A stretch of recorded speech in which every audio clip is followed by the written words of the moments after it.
sabi nila, sobrang tagal na ng music team. And every time na may concert kami,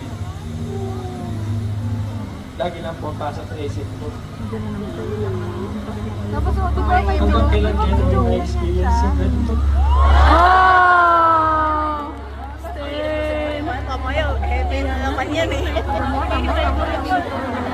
Plot twist eh.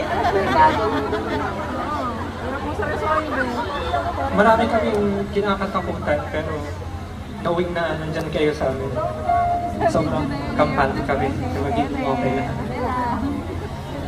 Sila Pablo, gusto na.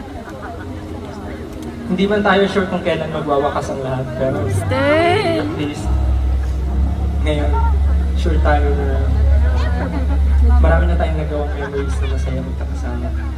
So, saan man tumapunta, I think I love you. enough na yun para masabi naging makabuluhan yung buhay ko. Oh my God! So, maraming salamat kay Team. Thank you, Stan.